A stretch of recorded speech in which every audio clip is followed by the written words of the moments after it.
Господине Мицкоски, има ли изгледи господинот Ковачевски да го прифати предлогот со вчера? Не, тоа е сигурно. Утре ќе биде владината седница според нашите информации, затоа ја повикувам цела Македонија утре тука да дојде. Дали има изгледи? Изгледите се јасни. Јас уште вчера кажав, му понудив, еве, се повлекуваме и од предвремени избори, се повлекуваме од се, ќе му помогнеме, нека помине зимата, граѓаните да можат мирно да ја поминат, заеднички ќе се обедини, не му бараме ништо. Само нека каже не, напролет, таму март-април, пак ќе седнеме, ќе ја рееволираме состојбата, ќе видиме што понатаму. Тоа беше едната понуда. Втората, јас му реков, еве од преговарачката рамка, ако сте толку сигурни дека сте го заштитили идентитетот, да ги тргнеме точките, каде што се појкуваме на годишните извештаи, каде што се појкуваме на протоколот од втората меѓувладина и каде што во записникот од првата меѓувладина, која што ќе има нашата влада условно кажано со Европската комисија, се трга делот каде што стои дека преговорите започнуваат веднаш после измената на уставот. Тоа е многу важно. Ние нема да почнеме сега преговори. Тоа мора граѓаните да го знаат. Албанија ќе почне, не ние. Албанија да, ама не ние. Ние ќе треба да смениме уставот. Ние ова го подпишуваме за Албанија да почне преговори, не Македонија. Тоа треба секој еден граѓанин во Македонија да го знае. И немам ништо против албанците, нека си почнат.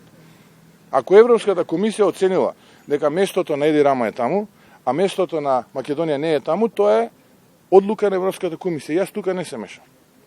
Ако е одлуката на Европската комисија Македонија 22 години да чека, а Еди Рама да биде таму и дека тој споделува европски вредности, а не јас и овие луѓе овдека, тогаш тоа е нејзина одлука.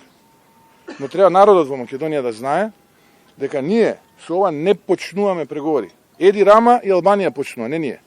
Тоа треба на сите да ви е јасно. Цела Македонија треба да е јасно.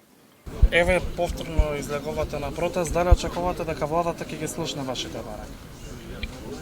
Па ако има малце разум кај Ковачевски и останатите, треба да го слушнат тоа што народот го зборува, затоа што сигурно тие повеќе не се грижат за еднината на овој народ и на државата, отколку самиот народ, за својата еднина и за Македонија. И мислам дека овие десетици илјади кои што излегуваат секој ден овдека пред платото на владата се тие кои што можеби за прв пат во овој период од годината громогласно му упатуваат порака и на Ковачевски, но и на останатите таму во владата, дека ова што го прават е погрешно и дека тие не се согласуваат со тоа. Иако морам да признам дека информациите се спротивни, дека она кое што јас го имам како информација е дека денеска најверојатно во текот на утрешниот ден на владена седница ќе помине практично позитивното да на Бујар Османи, со што формално ќе се потпише протоколот од втората меѓувладина седница на владите на Македонија и Бугарија и со тоа формално практично владата се согласува на записникот од првата меѓувладина, но и понатаму откако ќе се создадат условите да ја прифати преговарачката рамка во која што се наоѓаат и се содржани и историјата, и образованието, и културата и така натаму. Така што еве да не должам, очекувам барем малку разум до утре да се предомислат и да го слушнат ова громогласно не на тоа што го прават во овој момент со македонскиот идентитет. Предлогот треба да помене во самото собрание. Не треба да помине, бидејќи тие немаат намера тоа да го направат. А и да помине таму на сила ќе помине, инаку да се сложувам со вас, за да формално ние ги почнеме преговорите, потребно е да се случи измена на уставот. Тоа значи да оние граѓани кои што за себе сметаат дека се дел од бугарскиот народ, тоа се отприлика околу 700 семејства во Македонија, да бидат вклучени во преамбулата, но и во останатиот нормативен дел на уставот, барем така викаше Стево Пендаровски, иако вчера гледам се премислил, но добро, тоа е негова работа. Ова сега што ќе се случува е практично дата за почеток на преговори на граѓаните на Албанија и на Еди Рама. Ова не е почеток на преговори на граѓаните на Македонија и Ковачевски. Затоа што после оваа меѓувладина седница само Албанија, односно граѓаните на Албанија и Еди Рама ќе ги почнат преговорите. И да се разбереме веднаш, што немам ништо против тоа.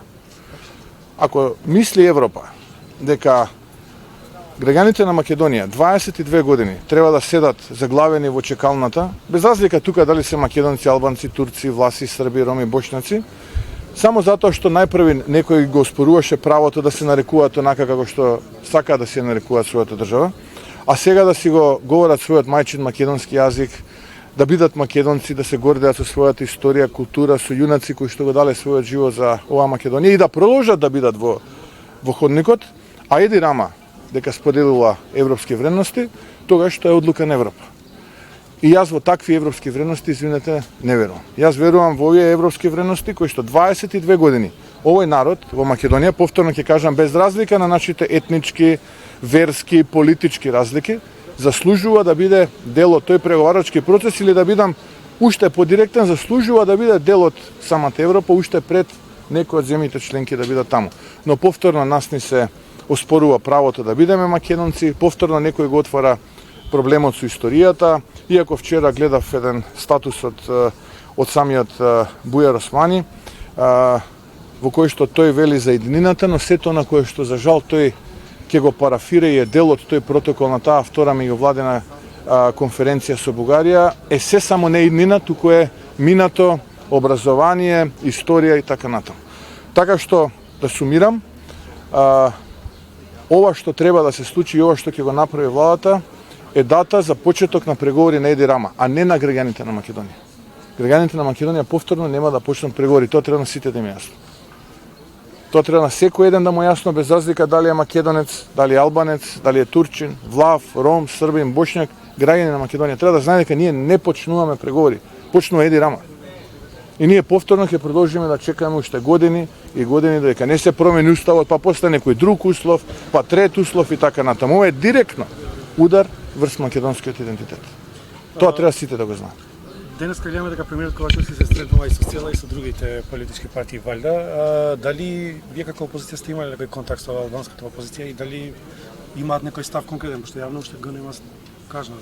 Јас верувам во демократските процеси, немам намера и никогаш во животот не сум вршил никому притисок. Не, притисок на комунити. Предпоставувам Ковачевски ги држи тие состаноци на истиот начин како што го имаше состанокот со мене вчера, 3-4 клучни збора кои што ги има да ги каже, иако не ќе да ги слуша аргументите од другата страна, едноставно сака да си го истера, така му е кажано, процесот неколку дена и да заврши тука работата и потоа да каже дека процесот бил транспарентен. Затоа јас вчера му понудив, му реков, само ти кажи не, еве ние нема да бараме предвремени избори, ќе ти помогнеме да помине зимата со луѓе, со ресурси, се ќе ставиме на располагање, само кажи на овој предлог не. Ќе дојде пролет, март, април, повторно ќе седнеме на маса, ќе ја реевалуираме состојбата, дали треба таа есен да имаме избори, дали заедно со претседателските, само кажи не, тоа е најбитно сега. Да го сочуваме идентитетот, односно да го сочуваме достоинството на граѓаните.